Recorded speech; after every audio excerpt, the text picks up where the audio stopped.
Hi guys welcome back to our channel. మన రామ్ చరణ్ అన్న ఫ్యాన్స్‌కి అండ్ యంగ్ టైగర్ అన్న ఫ్యాన్స్‌కి అయితే ఒక క్రేజీ అప్డేట్ అయితే తీసుకొచ్చని చెప్పొచ్చు. ఇది విన్నప్పుడు నా మైండ్ దొబ్బిందని చెప్పొచ్చు. మనకు తెలిసిందే యంగ్ టైగర్ ఎన్టీఆర్ అన్న నెల్సన్ డైరెక్షన్‌లో ఒక మూవీ తీయబోతున్నాడని చాలా మంత్స్ నుంచి అయితే సర్క్యులేట్ అవుతుంది భయ్య. అండ్ రీసెంట్‌గానే రామ్ చరణ్ అన్న ఒక మూవీ నెల్సన్ తోటి తీయబోతున్నారు. మ్యూజిక్ డైరెక్టర్ వచ్చేసి అనిరుద్ అండ్ లైకా ప్రొడక్షన్‌లో ఈ మూవీ ఫిక్స్ అయింది అని తమిళ్ ఫిల్మ్ ఇండస్ట్రీలో ఈ న్యూస్ చాలా బాగా వైరల్ అవుతుంది. అండ్ ఇప్పుడు తమిళ్ ఫిల్మ్ ఇండస్ట్రీలో ఇంకో క్రేజీ న్యూస్ అయితే సర్క్యులేట్ అవుతుంది భయ్య. ఏందంటే నెల్సన్ వచ్చేసి యంగ్ టైగర్ ఎన్టీఆర్ అన్నను గ్లోబల్ స్టార్ రామ్ చరణ్ అన్నను కలిపి ఒక మల్టీ స్టార్ మూవీ తీయబోతున్నారని అయితే తమిళ్ ఫిలిం సర్కిల్స్లో అయితే సర్క్యులేట్ అవుతుంది భయ్య.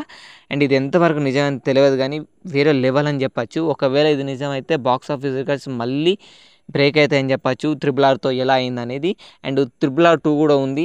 అండ్ ఇక అసలు ఎక్స్పెక్ట్ చేయలేదు అసలు. మనం ఇక మళ్ళా 'త్రిబుల్ ఆర్ 2'లోనే చూస్తాం వీళ్ళిద్దరిని కలిసి అని అనుకున్నాం కానీ ఇప్పుడు నెల్సన్ ప్లాన్ చేస్తున్నాడంట.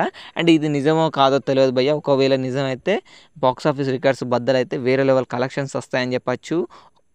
మీరెంతమంది ఈ మూవీ కోసం ఈగర్గా వెయిట్ చేస్తున్నారో వీడియో కింద కామెంట్ చేయండి.